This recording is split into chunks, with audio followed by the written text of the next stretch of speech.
Hello, friend, and welcome. I am Neil Tyson, and tonight I will be your guide on a journey not of miles, but of light years. A journey not through space, but through the stories we tell about it. Find a place of comfort now. Let your body grow heavy, sinking into the softness beneath you, feeling the gentle pull of the earth. It is this same gentle force, this gravity, that holds our world together, that holds our moon in its endless silent dance, and that gathers the stars themselves into the great cosmic island we call home. As your eyes close, become aware of the darkness behind your eyelids. It is not an empty darkness. It is a canvas, a deep and quiet space where the universe can unfold. Take a slow, deep breath in. And as you do, imagine you are breathing in the cool, crisp air of a perfectly clear night, far from the lights of any city. And as you exhale, let go of the day. Release its thoughts, its worries, its noise. Let them dissolve into the quiet expanse. Breathe in again, and imagine you are inhaling the faint, ancient light of the most distant stars.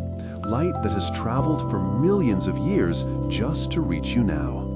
And breathe out, letting go of everything but this moment. The sky you see in your mind's eye is the same sky that has canopied all of human history.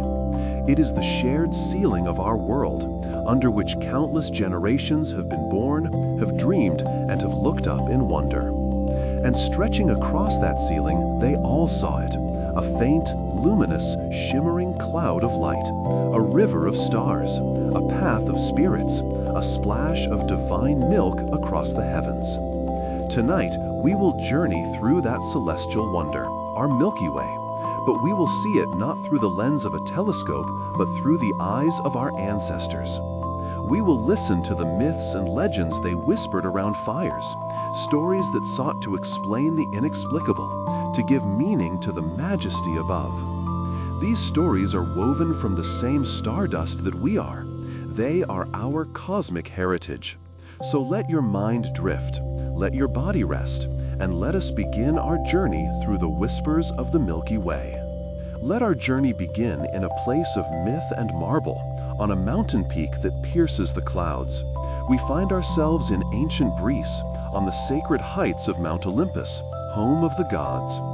The air here is thin and carries the scent of ambrosia and distant thunder. Here a divine drama is unfolding. The mighty Zeus, king of the gods, has a newborn son, an infant of impossible strength. His name is Heracles.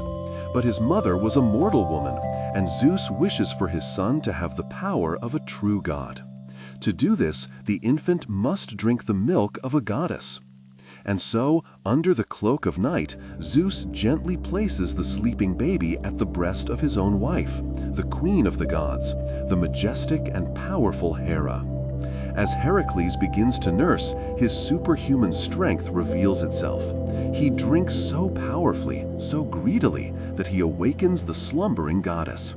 Startled and angered to find an unknown infant at her breast, she pushes him away. In that swift, divine motion, her sacred milk sprays across the infinite, dark canvas of the night sky. It does not fall, but hangs there, a shimmering, pearlescent arc of divine nourishment. Each tiny droplet becomes a point of light, and the collected mist of this celestial spill forms a soft, glowing pathway, a milky circle across the heavens. And so the ancient Greeks explained the beautiful, hazy band that graced their night. They called it the Galaxias Kyklos, the Milky Circle. The very word we use today, galaxy, comes from the Greek word for milk, gala. It is a name born from a story of divine family squabbles, of godhood and motherhood, a story that saw in the sky a substance of life itself, spilled into eternity. Imagine that shimmering, pearlescent light. See it as they saw it, not as distant suns, but as something soft, divine, and life-giving, a celestial fingerprint of the gods. Now let this ancient image soothe you, as we gently pull back, away from the marble columns of Olympus, away from the Earth, and see it for what our modern science has revealed. The pearlescent glow is not the milk of a goddess, but something even more vast, more awesome in its scale. It is the combined hazy light of billions upon billions of stars, 400 billion suns, each one a potential anchor for its own family of worlds. Our sun is but one of these stars, nestled in a quiet spiral arm far from the brilliant, chaotic center. When we look up and see that milky band, we are not looking out into the universe, but rather we are looking in. We are seeing our own home from the inside. Imagine standing in the middle of a vast, flat, circular field of glowing flowers at night. If you look up or down, you see only a few flowers against the dark. But if you look toward the horizon in any direction, you see a dense, thick band where the flowers are so numerous they blend into a continuous line of light. This is our view of the Milky Way. We are inside the disk of our galaxy, and that beautiful spilled milk of Hera is the glorious sight of our own galactic plane stretching across the sky from our humble vantage point. The myth sought to explain a beautiful mystery with a story of gods. The science reveals a truth that is, in its own way, just as divine. The truth of our place within an immense, spinning city of stars. Let the thought of this immense, quiet city of light hold you as you drift, safe in your small, beautiful corner of it all. Now, let us drift across the world on the slow, turning current of the Earth to another sky, seen through other eyes. In East Asia, in the cultures of China, Japan, Korea, and Vietnam, the great band of light was not seen as spilled milk, but as water. A vast celestial river flowing through the heavens, a boundary of shimmering light. In China, it is Tianhe, the river of heaven. And along the banks of this cosmic river, a story of profound love and longing unfolds. On one side of the river lives Jinnu, the Weaver Girl. She is a celestial princess, the daughter of the Jade Emperor, and she spends her days weaving the most beautiful brocades, the very clouds that drift through the sky. But she is lonely. Seeing her sadness, her father arranges for her to meet a handsome, kind young man from the other side of the river, a humble cowherd named Nulong. The two fall deeply, irrevocably in love. Their happiness is so complete that Jinnu forgets her weaving and Nulong neglects his herd. The clouds in the sky fall into disarray and the world below suffers. Angered by this dereliction of duty, the Jade Emperor decrees that they must be separated. He draws a line through the sky with his wife's silver hairpin, and the celestial river swells, becoming an impassable torrent of stars, separating the two lovers for eternity. Jinnu is forced to return to her loom on one bank, and Nulong to his fields on the other. All they can do is look at each other across the impossible distance, their hearts breaking.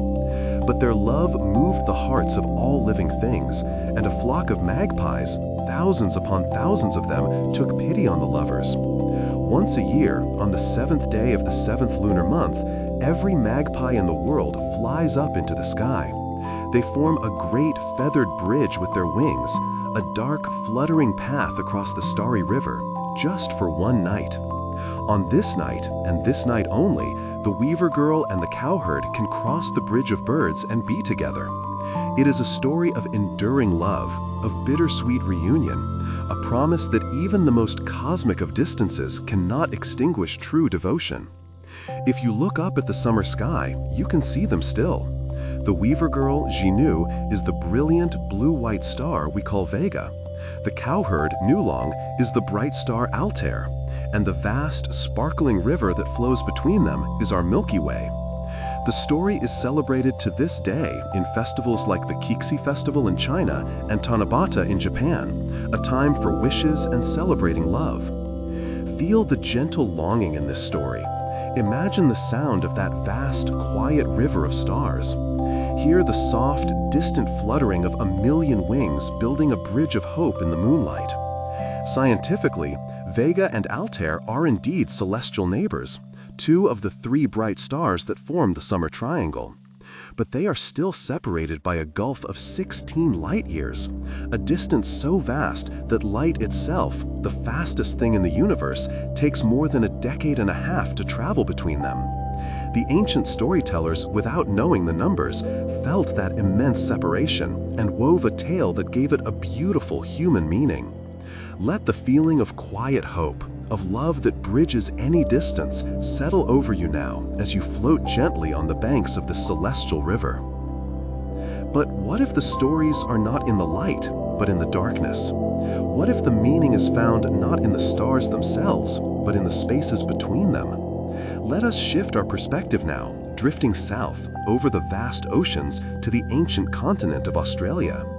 Here, under a sky ablaze with a clarity few of us have ever witnessed, the world's oldest living cultures looked up and saw stories not just in the glowing embers of the stars, but in the great dark shadows that lay across them. For many Aboriginal Australian cultures, the most important constellation is not made of stars at all. It is a shape formed by the dark dust lanes of the Milky Way. It is the emu in the sky. Where a Greek might see a river of milk and a Chinese poet a river of stars, the Kamilaroi and Uala'i people, among others, saw the distinct shape of a great running bird. The Milky Way inspires diverse myths, such as the Aboriginal Australian story of the emu in the sky. This unique constellation is formed not from stars, but from the dark voids between them, like the Great Rift and the Coalsack Nebula. It serves as a vital celestial calendar. When the emu appears to run in the sky, it signals that emus on Earth are laying eggs, marking the time for gathering.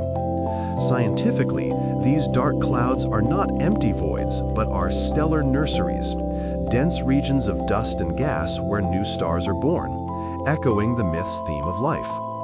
In contrast, Native American tribes like the Lakota see the galaxy as the spirit's road, the luminous path souls travel to the afterlife. Each faint star represents an ancestor's welcoming campfire, transforming the final journey into a peaceful, communal passage. This belief also mirrors a cosmic reality. The galaxy operates on a grand cycle of death and rebirth. Stars die and scatter their elements, which are then recycled within nebula, just like the emus, to create new stars and planets. Thus, these two ancient stories, one of birth and one of passage, beautifully illustrate the Milky Way's endless cycle of creation and renewal. The ancient belief saw a path of souls marked by the fires of the ancestors. Modern science sees a grand cycle of stellar lives, where the ashes of dead stars provide the raw material for new ones. Both perspectives, in their own language, describe our galaxy as a place of profound transition, a cosmic road where energy and matter are constantly flowing from one state to the next. Let the image of this peaceful, sacred path guide your own transition, the journey from wakefulness into the quiet country of sleep, a path lit by the soft, distant glow of stars. Our journey now follows this celestial river of souls eastward, across the Atlantic, across Europe, to the foothills of the Himalayas and the plains of India. Here, the great river in the sky is seen as something even more direct, more divine. It is the celestial counterpart to the most sacred river on earth. It is Akash Ganga, the heavenly Ganges. In Hindu cosmology, the story is one of divine power and compassion. The goddess Ganga was originally a river that flowed only in the heavens, a torrent of purifying water that washed across the celestial realms. A great king on earth, Bhagirath, undertook 1,000 years of penance to bring the goddess to the parched earth to purify the ashes of his ancestors. Ganga agreed to descend, but she warned him that the force of her fall from the heavens would shatter the world. Distraught, the king prayed to Lord Shiva, the great ascetic, the god of destruction and transformation. Moved by the king's devotion, Shiva agreed to help. He stood high on a mountain peak, and as the celestial river Ganga began her descent, she crashed not upon the fragile earth, but into the thick, matted locks of Shiva's hair. His hair cushioned the incredible force of the cosmic waterfall, slowing her torrent into thousands of gentle streams that then flowed down to become the earthly river Ganges we know today. But a part of her original divine form, remained in the sky. Akash Ganga, the river Ganges of the ether, continues to flow through the heavens, a shimmering, silvery reminder of the river's celestial origin. For billions of people, the river on the ground and the river in the sky are not separate things. They are two manifestations of the same sacred, life-giving, and purifying entity. To bathe in the Ganges on earth is to connect with the cosmic river above. It is a story of immense scale, of divine intervention that links the very fabric of the cosmos to the lifeblood of the land. Imagine the sound of that cosmic waterfall, a powerful yet gentle cascade, soundless in the vacuum of space, yet thundering in the imagination. See the shimmering, silvery river flowing through the star fields, a source of life not just for one world, but for the entire heavens. It is a vision of unity, where the sacred is not confined to temples, but is written across the sky itself, flowing in the water that sustains nations. And once again, the metaphor is so scientifically resonant. Our solar system and all the stars in our galactic neighborhood are indeed flowing. We are all caught in the gravitational current of the Milky Way, orbiting the supermassive black hole at its center in a majestic, silent journey that takes over 200 million years to complete. We are travelers on a cosmic river of light. The ancient stories saw this flow as a sacred goddess. Science sees it as the elegant dance of gravity. Both see a universe in constant, graceful motion. Feel yourself now floating on this gentle cosmic current, letting it carry you peacefully toward the shores of sleep. From a flowing river of light, we drift now to a place of profound stillness and stark beauty, the vast, ancient Kalahari Desert in southern Africa. Here, under a canopy of stars of almost impossible brightness, live the Sand People, one of the oldest cultures on Earth. Their story of the Milky Way is not one of gods or spirits, but one of human ingenuity, warmth, and a primal connection to fire. The legend tells of a time when the night was utterly, impenetrably dark, without the moon or the stars we know today. A young girl, lonely and a little afraid of the crushing blackness, sat by the clan's fire. She listened to stories of the hunters who would go out into the night and sometimes lose their way. She wished there was a way to light the path for them, to give them a map in the darkness. Looking at the glowing embers in the fire, she had an idea. She reached into the heart of the fire with her hands, scooped up a great handful of shimmering white-hot wood ash and glowing coals, and with all her might, she threw them high into the sky. The largest, brightest embers flew the farthest, scattering across the dark vault, and they became the individual stars, the bright points of light that we see as constellations. But the fainter ashes, the glowing dust of the fire, did not travel as far. They created a soft, hazy, glowing trail where she had thrown them, a beautiful, smoky arc of faint light. This glowing path of ash became the Milky Way. The Sand People call it the spine of the night. It is a beautiful structural name. It suggests that this band of light is what holds the sky together, what gives the dark shape and form. It is a story of a simple, generous act of creation. A child, wanting to help her people, uses the one source of light and warmth she knows, the hearth fire, and uses it to illuminate the entire universe. It is a story that grounds the heavens in the most fundamental of human experiences: community, warmth, and the desire to light the way for others. Let the feeling of that story warm you. Imagine the soft crackle of a fire under a vast, cold desert sky. See the glowing embers rising on the heated air, a shower of sparks ascending into the darkness, each one finding its own place in the great celestial story. The science, once more, provides a stunning parallel. What is a star if not a magnificent cosmic fire? Stars are thermonuclear furnaces, fusing atoms in their cores, releasing unimaginable amounts of energy as light and heat. The girl throwing embers into the sky is a perfect, intuitive metaphor for the true nature of the stars. And the faint ashen glow of the Milky Way is indeed the combined light of billions of these distant fires, so far away that their individual flames merge into a single, soft, comforting glow. It is the light of our galaxy's hearth, the collected warmth of our stellar family. Allow yourself to rest by this cosmic fire, feeling its ancient, steady warmth, feeling safe and secure under the spine of the night. From the warm, crackling embers of a desert fire, let us drift now, carried on the cool night air, far to the north. We travel over continents and seas to a land of 100,000 lakes and deep, silent forests. We find ourselves in the world of the ancient Finns, a place where the seasons paint the world in dramatic strokes of light and darkness. Here, in the long, quiet nights of winter, the sky is a particularly brilliant and sacred text. And the name they gave to the great luminous band across it is Linnunrata. It means, quite simply, the path of the birds. For these ancient people, observing the world with a keen and patient eye, the great mystery of the seasons was tied to the coming and going of the birds. In the spring, they would arrive in a joyous, clamoring wave, and in the autumn, they would vanish as if swallowed by the horizon. Where did they go? The answer, they believed, was written in the stars. Linnunrata was the celestial highway they followed, a great, glowing migratory route laid out for them by the gods. This path, they said, led to a mythical, far-off land at the very edge of the world, a place called Lintukoto, the home of the birds. Lintukoto was a warm, peaceful, and eternally sunny country, where the birds could rest and wait out the harsh, frozen winter.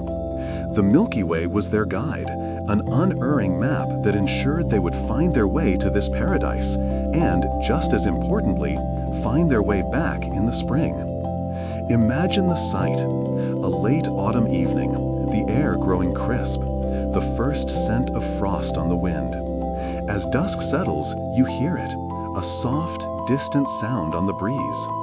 It is the sound of 1,000, 1,000,000 gentle wing beats. You look up, and against the fading twilight, you see them. A massive, silent flock, a living river of birds rising into the sky. And as the sky deepens to indigo, you see that they are aligning themselves with that other river, the river of stars, the path of birds. They are following their instinct, their ancient inherited wisdom, a wisdom that connects their small beating hearts to the grand silent turning of the cosmos. There is a profound beauty in this idea, that the heavens provide a map for the creatures of the earth. It speaks to a deep sense of a connected universe, where the largest of structures and the smallest of beings are in harmony. And in a way, science has shown this to be true. We now know that many species of birds navigate using the Earth's magnetic field, but some also use the stars. They have an internal celestial compass, particularly using the constellations around the North Star to orient themselves during their incredible continent-spanning journeys. The ancient Finns, through careful observation and poetic imagination, arrived at a truth that our instruments would later confirm. The sky is a guide. The stars are a map. Let the feeling of that peaceful, purposeful journey settle over you. Feel the instinctual pull toward a place of warmth and rest. There is a Lintukoto in all of us, a quiet, safe harbor we seek at the end of the day. Allow the gentle, distant sound of those celestial wing beats to guide you now, following the path of the birds, deeper and deeper into a state of serene tranquility.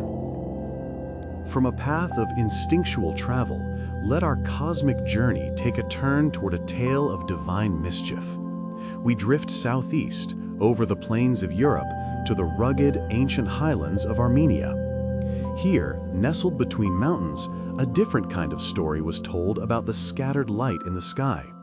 It wasn't a path for souls or birds, but a trail left behind in a hurry. They called it the Straw Thief's Way.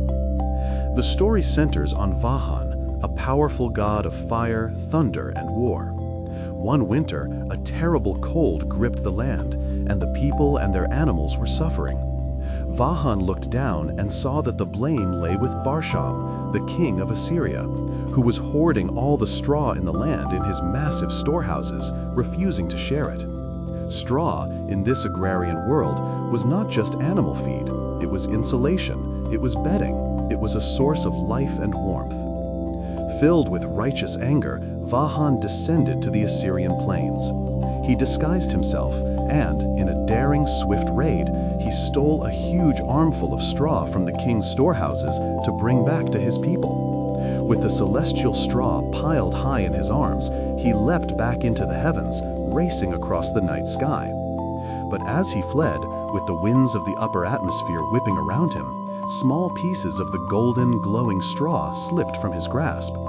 A little wisp here, a few stalks there, they scattered behind him, leaving a faint, luminous trail all the way across the dome of the night. And so, the hazy, uneven, scattered band of the Milky Way was explained. It was the trail of a divine thief, a celestial Robin Hood, who stole from a greedy king to provide for his people. The story, told with a cosmic wink, perfectly captures the visual texture of the galaxy, its bright clumps and darker patches, its uneven, strewn-like appearance. It is not a perfect, uniform road. It is a trail left in haste, a beautiful, accidental mess. Imagine that scene, the sense of rapid, sweeping motion as a powerful being flies across the immense dark. See the golden, glowing stalks of straw, each one catching the divine light, scattering like celestial glitter across a field of black velvet. It is a light-hearted story, one that projects human drama and even a bit of humor onto the grandest of scales. It reminds us that our ancestors didn't always see the sky with solemn reverence. Sometimes they saw it as a stage for great, amusing adventures. The science behind the Milky Way's scattered appearance is, of course, different, but no less dramatic. The clumps of brightness are vast star clouds, regions where tens of millions of stars are more densely packed together. The darker patches are the dust lanes we've encountered before, the Great Rift, obscuring the light from behind. Our vantage point within the galactic disk means we see this structure in cross-section, with all its lumps and voids. Vahan's dropped straw is a wonderful, folksy explanation for what is, in reality, the complex and beautiful architecture of our own stellar city. Let this charming image of scattered golden light soothe you, a reminder that even in the grand design of the cosmos, there is room for what looks like happy accidents, for beautiful, imperfect trails of light. Now, let us turn our gaze from the scattered straw of light to the great darkness that divides it. We travel south and west, across oceans and continents, to the high, thin air of the Andes Mountains in South America, the home of the Inca Empire. Here, at altitudes that bring them breathtakingly close to the heavens, the Inca and the peoples before them developed a unique and profound astronomy. While they too saw constellations in the bright points of stars, their greatest reverence was reserved for the darkness. To them, the great dark rift in the Milky Way, which they called Mayu, the celestial river, was not an absence, it was a presence. It was the true home of the most powerful spirits and animals. Within this river of darkness, they saw a menagerie of dark constellations, or Yanapuyu. There was the great llama, Yakana, its body formed from the dark coal sack to the body of the emu we saw in Australia. Its brilliant eyes are the two bright stars we know as Alpha and Beta Centauri. They saw it as a cosmic mother llama drinking from the celestial river, and believed that when it was directly overhead, it would come to Earth and drink from the rivers and oceans, preventing floods. Following the dark river, they saw Atak, the fox, eternally hunting two other dark constellations, the Tenemo, a partridge-like bird. There was a serpent, a toad, and other sacred animals, all silhouetted against the bright backdrop of the Milky Way starlight. These were not empty shapes, but living, powerful entities whose movements governed the cycles of life, rain, and fertility on Earth. Further north, in Mesoamerica, the Mayan people saw that same dark rift with a similar sense of awe and terror. To them, it was Xibalba, the road to the underworld. At certain times of the year, when it stretched across the sky, it was seen as the gaping, monstrous mouth of a cosmic caiman or serpent, the entrance to the spirit world. It was a place of transformation, a portal between the world of the living and the realm of the gods and ancestors. Feel for a moment the shift in perspective. Allow your eyes to adjust to the darkness. Instead of connecting the dots of light, look for the shapes in the shadows. The air is cool and thin, and the stars are so bright they seem to be within arm's reach. But your focus is on the deep, mysterious, living blackness that winds through them. It is not empty. It is full. Full of power, full of spirits, full of meaning. You are looking into the mouth of a cosmic being, into the heart of a celestial river. This profound vision of a living darkness is, once again, a beautiful, poetic echo of a scientific reality. That great rift, the body of the celestial llama, the mouth of the cosmic monster, is a series of vast, overlapping clouds of interstellar dust. This dust is so incredibly thick that it completely obscures our view of what lies at the heart of our galaxy. And what lies there is the most powerful single object in our entire galactic home. A supermassive black hole, 4 million times the mass of our Sun, known as Sagittarius A star. It is the gravitational anchor around which our entire galaxy revolves. The ancient Andeans and Mayans, without knowing the physics, intuited that this region of profound darkness was a place of immense power and significance. They saw a living, potent darkness, and in a very real sense, they were absolutely right. Let your mind rest in that deep, powerful darkness, the quiet, gravitational heart of our home. From a path to the underworld, let us now imagine a path to the heavens. We travel north once more to the cold, fjord-carved lands of Scandinavia, the world of the Norse. For the Vikings and the people who came before them, the Milky Way was seen as a structure of breathtaking beauty and immense importance. It was a bridge, the Bifrost. The Bifrost was a shimmering, trembling, three-colored rainbow bridge that connected Midgard, the realm of humans, with Asgard, the home of the gods. It was the only way for gods to travel to Earth, and the only way for the souls of chosen, slain warriors to ascend to the halls of Valhamar. It was a fragile, ethereal link, constantly under threat from the giants of Jotunheimer, who sought to destroy it and storm the gates of Asgard. Guarding this crucial path day and night was the ever-vigilant god Heimdall. His hearing was so sharp he could hear wool growing on a sheep. His sight so keen he could see for hundreds of miles. He stood at the Asgardian end of the bridge, his great horn, Gjallarhorn, ready to sound the alarm at the first sign of attack. The Norse myths tell that on the day of Ragnarok, the final world-ending battle, the Bifrost will shatter under the weight of the armies of chaos, heralding the twilight of the gods. Imagine this bridge. It is not a solid structure, but one made of shimmering ethereal light. It trembles in the air, its colors shifting and pulsing.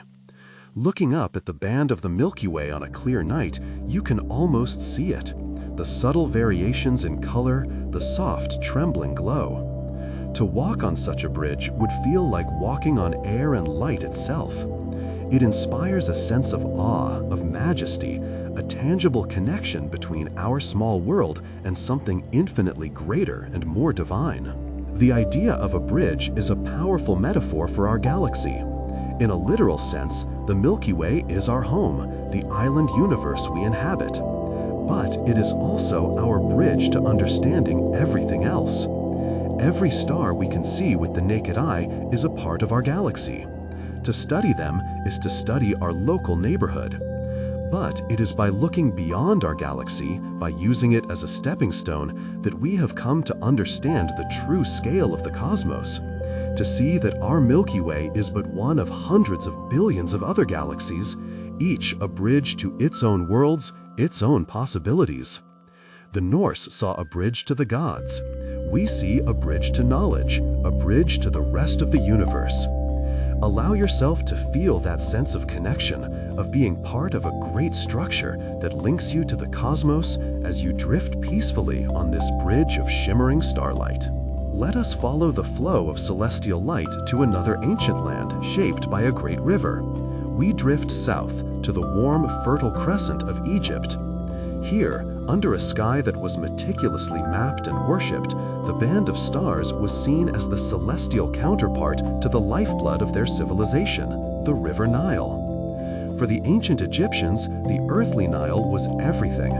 Its predictable annual flood, the inundation, deposited rich black silt upon the fields, ensuring a bountiful harvest. Life itself was tied to the rhythm of the river. It was only natural then that they saw a mirror of this divine order in the sky. The Milky Way was the celestial Nile, a great river flowing across the heavens. Their vision of the cosmos was often embodied by the goddess Nut. She was the sky itself, a colossal female figure whose star-dusted body arched protectively over the earth god Geb. She swallowed the sun raw every evening and gave birth to him again each morning. The celestial Nile, the Milky Way, was a river that flowed across her vast cosmic body, sometimes seen as a path for the boat of the sun god on its nightly journey through the underworld. In other tellings, this celestial river was linked to another powerful deity, the cow goddess Hathor. Just as the Greek myth saw divine milk, so too did some Egyptians. Hathor, a mother goddess of fertility, love, and life, was sometimes envisioned as a great celestial cow whose star-speckled belly formed the sky. The Milky Way was a river of her life-sustaining milk, flowing forth to nourish the cosmos, just as the Nile's waters nourished the land of Egypt. Feel yourself floating now on this slow, calm, celestial river. The air is warm and scented with lotus blossoms. You are drifting in a silent, gilded boat like the pharaohs of old, under the watchful, arching body of the goddess Nut. Hieroglyphs on the temple walls around you seem to come to life, depicting the eternal, orderly cycles of the heavens, which are perfectly reflected in the cycles of flood and fertility on earth. There is a profound sense of timelessness here, of a universe operating on a grand, predictable, and benevolent design. This belief in a cosmic order, Ma'at, was central to Egyptian life. The celestial Nile was a visible promise that the universe was stable, that the cycles of life would continue, that the sun would rise, and that the river would flood. Today, we understand the cycles of our planet and our solar system through the laws of physics and gravity, but the feeling is much the same. We live in a universe of reliable patterns, of elegant and predictable order. Let this feeling of cosmic stability, of being held within a grand, functioning, and peaceful system, soothe your mind and carry you deeper into rest. From the grand, ordered cosmos of the pharaohs, let us travel to a story that is more humble, a piece of folklore born from the hearth and the fields. We cross the Atlantic once more to the ancient woodlands of the southeastern to hear a story from the Cherokee people.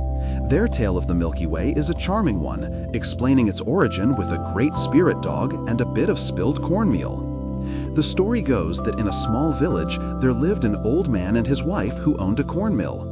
Every morning they would grind corn into fine white meal to make bread. But one morning they discovered that a thief had come in the night and stolen some of the meal. This continued for several nights, so the people of the village decided to stay up and catch the thief. They hid in the darkness, and after a while, they saw a giant shadowy dog appear as if from nowhere. It was a great spirit dog, and it went right to the cornmill and began to eat the meal. The villagers leaped out with drums and shouts, scaring the great dog away. The dog, its mouth full of cornmeal, was so startled that it leaped up into the sky, running away towards the north. But as it ran, the white cornmeal spilled from its open mouth, leaving a glowing, scattered trail across the dark night sky. And that trail is what we see today as the Milky Way. The Cherokee still call it Gili Uli Svezdonvi, the way the dog ran.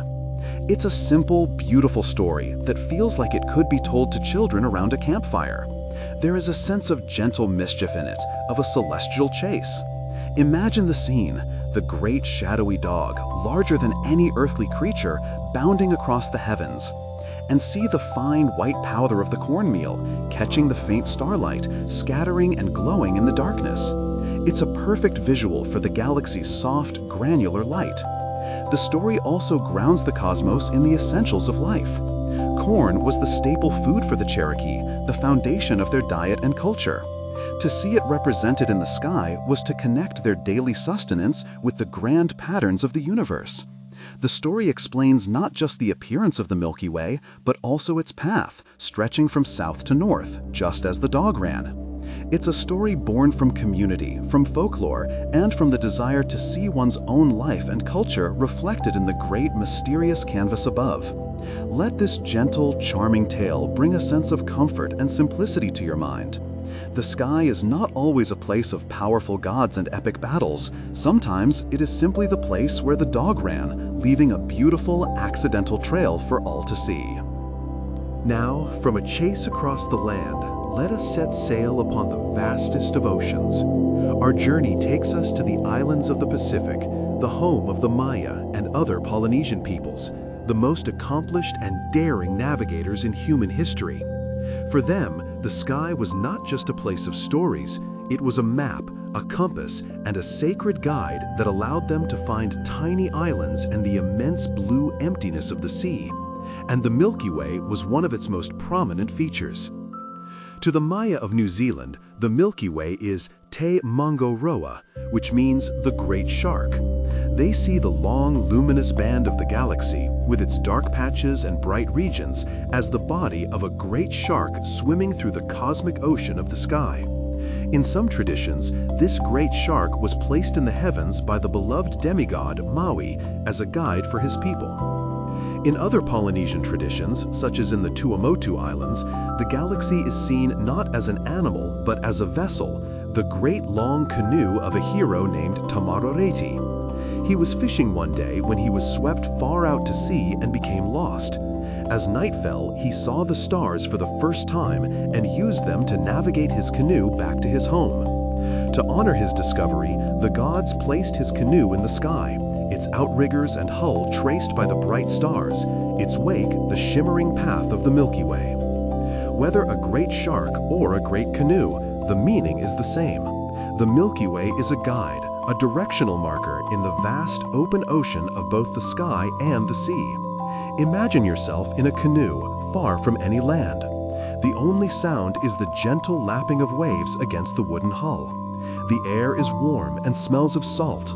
Above you, the sky is a dome of pure black, crowded with brilliant points of light. And stretching from one horizon to the other is the Great Shark, or the canoe of Tamaroreti, its soft light reflecting on the dark, gentle surface of the water. There is a sense of immense space, of being a small but capable traveler in a vast and beautiful world. These stories reflect a culture of courage, of skill, and of a deep, intimate connection to the natural world. The stars were not distant, abstract objects. They were friends, guides, ancestors. They were a practical and spiritual map that allowed them to populate 1/3 of the Earth's surface. Science tells us the stars in the Milky Way are indeed useful for navigation. Their predictable rising and setting points on the horizon can be used to hold a steady course. The ancient Polynesians knew this intimately. They read the sky like a book, and it led them home. Let the feeling of being gently rocked by the ocean waves, guided by the great silent creature swimming through the stars above, carry you now into a deep and peaceful slumber. From the vast open ocean, our celestial canoe glides toward a new shore, a land of ancient pyramids and deep green jungles, a place where the Milky Way was seen not as a path across the sky, but as the very architecture of the cosmos itself. We are in Mesoamerica, in the world of the Maya. For them, the universe was a profoundly structured place, and the Milky Way was its central organizing principle, the world tree. They called it Wakak Chan, the raised-up sky, and envisioned it as a colossal flowering ceiba tree. This sacred tree was the axis mundi, the cosmic center, a living pillar that connected the different planes of existence.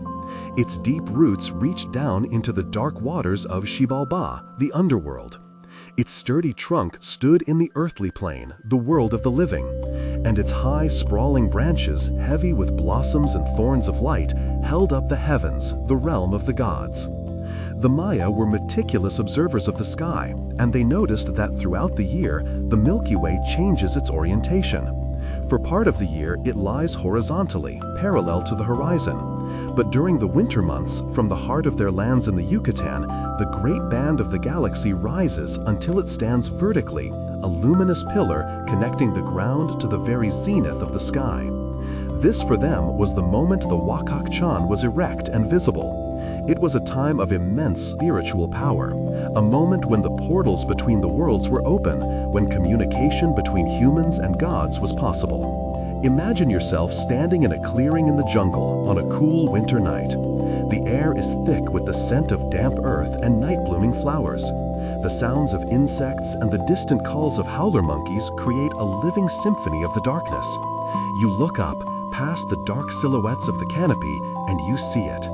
The Milky Way is not a gentle arc, it is a towering, vertical column of light, a celestial tree of impossible scale. Its roots seem to plunge into the southern horizon, into the darkness of the underworld, while its branches spread out directly overhead, forming a canopy of star clusters and nebulae. There is an incredible sense of being centered, of being grounded at the very base of the cosmos. You feel the stability of the earth beneath your feet, and you can almost feel the pull of the heavens above. The world tree is a conduit, a spiritual ladder, and for a moment, you feel connected to all realms. It is a vision of cosmic order, of a universe that is not a random scattering of stars, but a living, breathing structure with our world at its very heart. Our modern understanding of the cosmos has replaced the world tree with the elegant laws of gravity and orbital mechanics. We know that changing orientation of the Milky Way is due to the Earth's tilt and its journey around the Sun. Yet the Mayan vision captures a profound truth. Our galaxy is our home. It is the structure that contains us, the source of the materials that formed our world and our bodies. Its gravitational embrace holds us in a steady, cosmic dance. In a very real sense, it is the tree of life upon which our small world grew. Let this image of a great, luminous tree, whose branches are star clouds and whose roots delve into cosmic darkness, hold you now. Feel yourself centered, grounded, and connected to the quiet, steady architecture of the universe as you drift deeper. From the structured cosmos of the Maya, we venture deeper still into the heart of the largest rainforest on Earth. We are in the Amazon, a world teeming with a biodiversity so vast it mirrors the star fields above. Here, among the indigenous peoples like the Tupi-Guarani of Brazil, the Milky Way is again a path, but a path made by a very specific, mystical creature. They see it as Tapi Rape, the path of the tapir. The tapir is a fascinating animal. It is ancient, solitary, and largely nocturnal. With its heavy body and long prehensile snout, it moves through the dense, dark undergrowth of the rainforest, creating new paths as it forages. It is a trailblazer, an opener of ways through an otherwise impenetrable world. To the peoples of the Amazon, this earthly role was projected onto the sky. The Milky Way, with its winding, uneven trail of light, was the celestial track left behind by a great cosmic tapir. This was not just a simple creation story. The path of the tapir was a route for shamans and for the spirits of the dead. Just as the tapir on Earth could navigate the secret, hidden places of the forest, the cosmic tapir created a path through the spirit world. A shaman, in a trance state, could travel this celestial road to communicate with deities and ancestors, to seek healing, or to ensure a successful hunt. The Milky Way was a spiritual infrastructure, a map for the soul's journey through the non-physical realms. Let the sounds of the nocturnal rainforest surround you now. The hum and chirp of a million insects, the soft rustle of leaves as unseen creatures move through the undergrowth, the distant, eerie call of a night bird. The air is warm and humid, heavy with the scent of life and decay. Above, through a small gap in the immense canopy, you see it, a bright, shimmering stretch of the path of the tapper. It feels hidden, a secret glimpsed. You get a sense of following an ancient, hidden trail through the dense, dark foliage of the cosmos. The tapper's journey created the path, and so it is a path of creation. We now know that the Milky Way is a place of constant creation. Within its glowing bands and dark lanes, new stars are being born. New planetary systems are coalescing from clouds of dust and gas. The shamanic journey along the Milky Way mirrors the journey of matter itself, a constant cycle of transformation from one form to another. Allow yourself to feel as if you are on a peaceful, hidden path, guided by a gentle, ancient spirit, moving effortlessly through the beautiful living darkness, deeper and deeper into a state of rest. Now we leave the humid warmth of the rainforest and travel across the sea to the green, mist-shrouded islands of the Celtic world. In the ancient tales of Wales, preserved in the epic Mabinogion, the sky was a place of high magic, enchantment, and the turning wheel of fate. And the Milky Way was seen as a structure befitting such a world. It was called Caer Gwydion, the fortress of Gwydion. Gwydion was one of the most powerful and complex figures in Welsh mythology. He was a master magician, a trickster, a storyteller, and a hero. His celestial fortress was described as a high, rotating castle, a spiral of light and mist in the heavens. It was also said to be the home of his sister, the powerful goddess Arianrhod, whose own name means silver wheel. Her fortress, Caer Arianrhod, is sometimes associated with the constellation Corona Borealis, but the grander, spinning structure of the Milky Way was the domain of her brother, the magician. This vision of a rotating spiral castle made of light is an astonishingly prescient image. It is not made of stone, but of woven starlight and swirling cosmic mist. It turns slowly, majestically, a great silver wheel against the black. It is a place of enchantment, where destinies are woven, where the very laws of reality can be bent by powerful magic. It is a vision of the cosmos as something not just physical, but deeply magical. Centuries before our telescopes were powerful enough to show it, this myth captured the fundamental nature of our home galaxy. The Milky Way is, in fact, a vast, rotating, spiral fortress of stars. From our position within it, we cannot see the spiral shape directly, just as you cannot see the shape of a castle while standing in its courtyard. But by meticulously mapping the positions and movements of stars, we've confirmed that we live in a beautiful, barred spiral galaxy, a celestial city with great sweeping arms of stars and gas, all rotating around a central core. The ancient Welsh bards, in their poetic vision of a turning silver fortress, dreamed up an image that science would later prove to be true.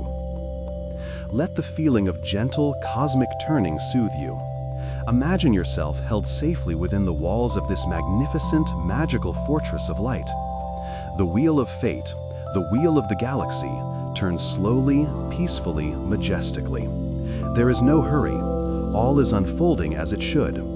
Let the feeling of being part of this grand, enchanted, turning design carry you now, spiraling gently down into the quiet magic of your own dreams. From the enchanted mists of Wales, our journey takes us to a place of profound cold and immense silent space. We travel east, across the vast expanse of Siberia, to the lands of the Chukchi and other northern peoples.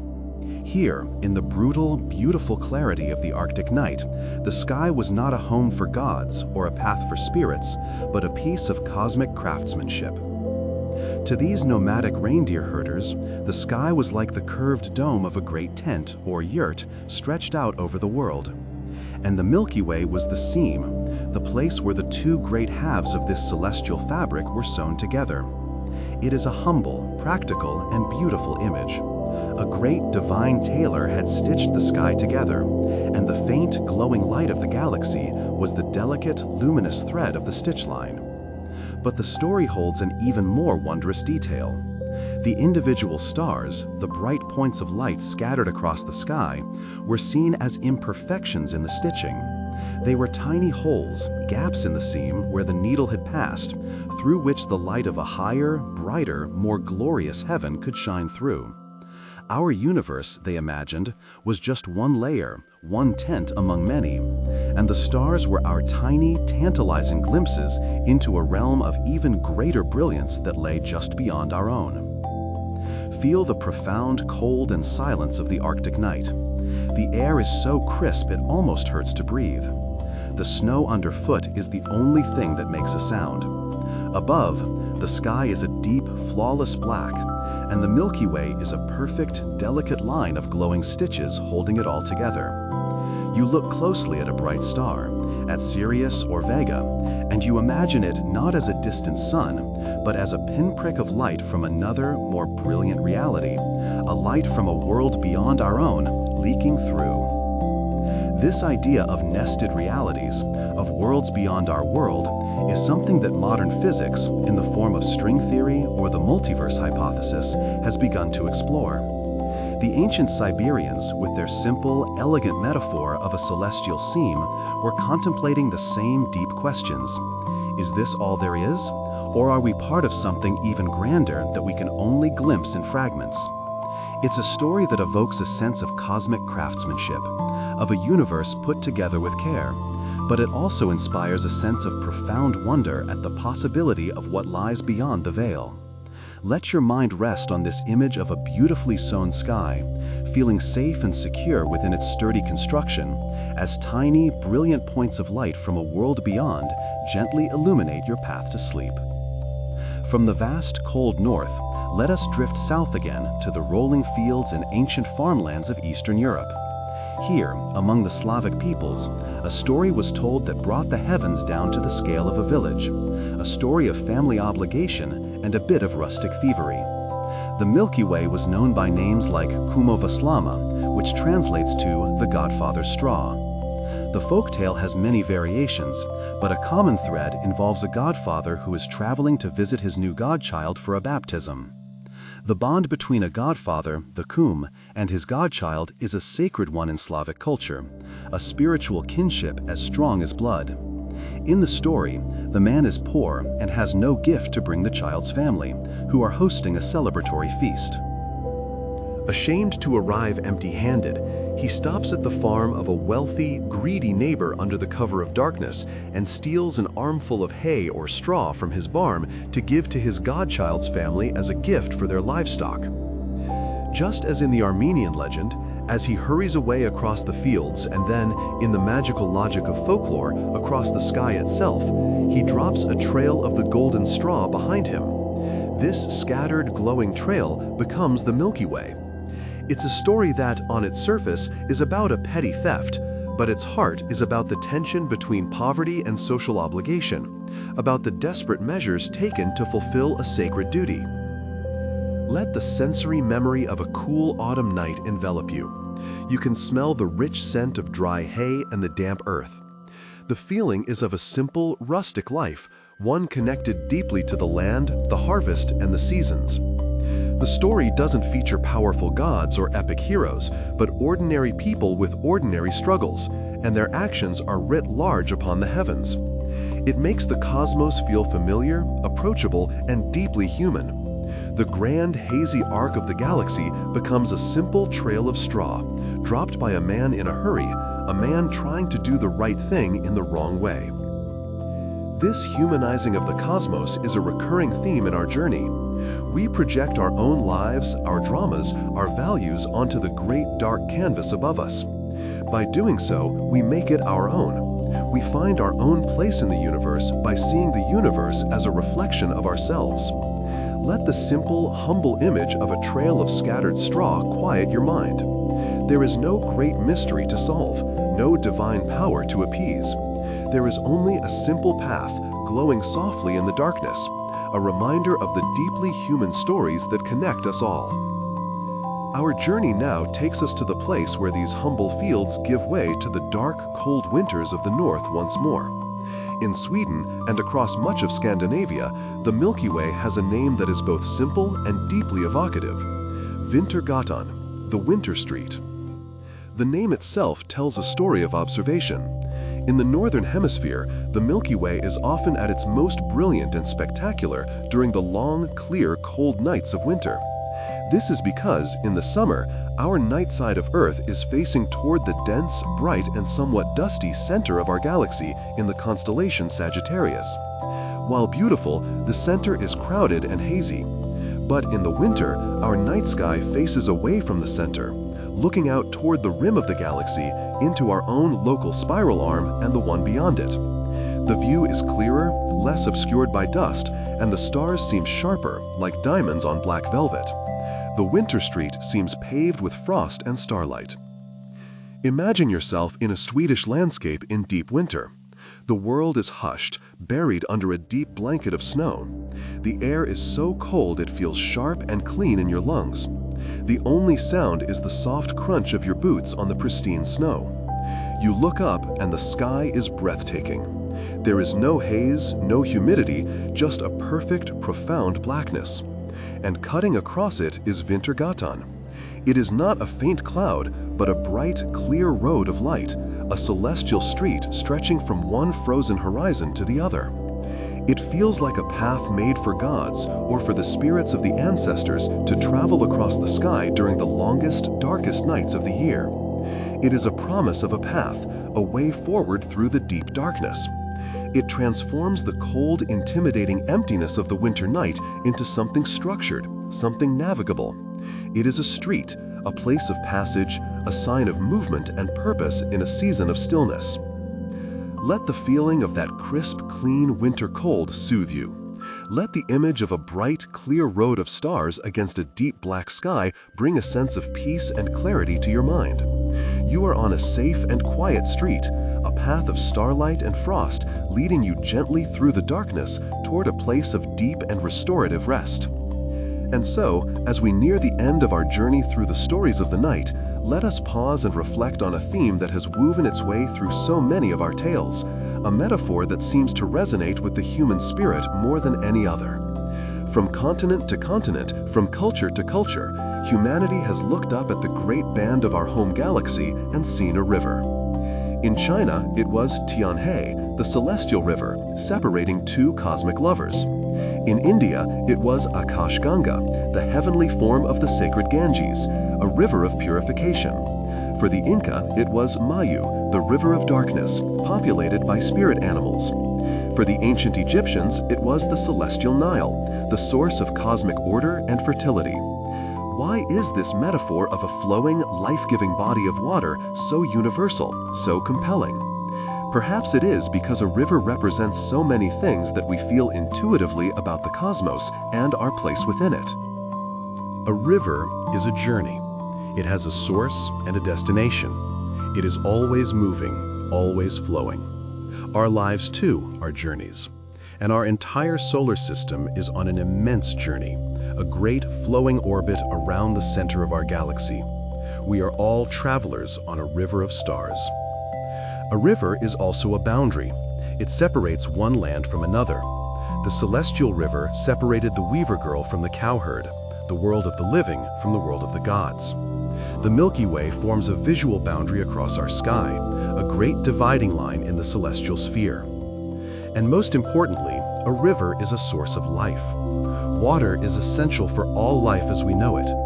The great rivers of Earth, the Nile, the Ganges, the Amazon, are the cradles of civilization. Looking up at the great flowing river of light in the sky, our ancestors saw a celestial counterpart, a source of divine nourishment, a promise of life and abundance on a cosmic scale. And they were right. The galaxy is our source.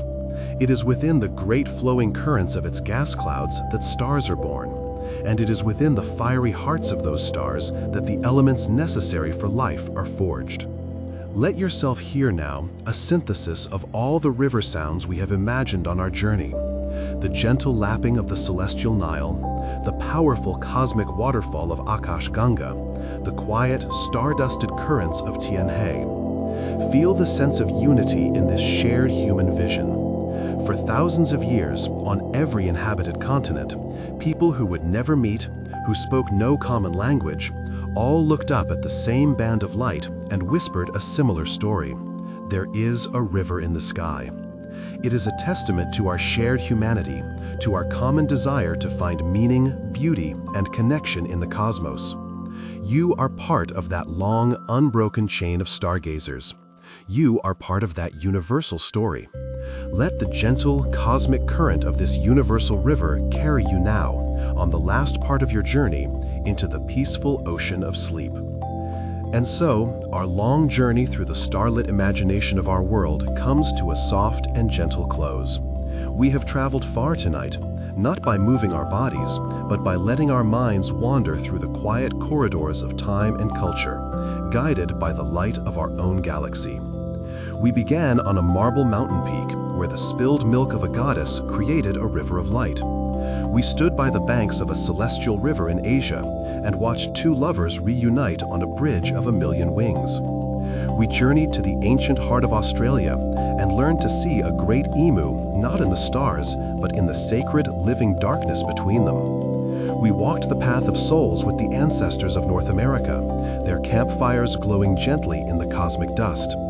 We followed the trail of a divine straw thief in Armenia and stood beneath the towering world tree of the Maya. We sailed the Pacific with Polynesian navigators, guided by a great shark of stars, and we warmed ourselves by a Kalahari fire, watching a young girl toss its embers into the sky to create the spine of the night. From bridges to the gods, to the celestial seams of a cosmic tailor, to the simple, humble path where a spirit dog ran, we have seen how humanity has looked up at the very same sky and woven 1,000 different meanings, 1,000 different dreams. Each story, a unique and beautiful expression of our shared human need to find our place, to tell our story against the grand, silent backdrop of the universe. And the very same sky, the same beautiful, silent river of light that inspired all of these tales, is the same one that arches over you now. The same spiral arm of our galaxy that holds our sun, our Earth, is holding you now. The 400 billion stars, whose collected light painted these pictures in the minds of our ancestors, are keeping their silent watch over you as you rest. Their ancient light filters down through the atmosphere, through your roof, a gentle cosmic blanket of peace. There is nothing left to do now, nothing to solve, nothing to hold on to. It is time to let the stories fade, like mist in the morning. It is time to let your own quiet journey begin, the journey into the deep, restorative peace of sleep.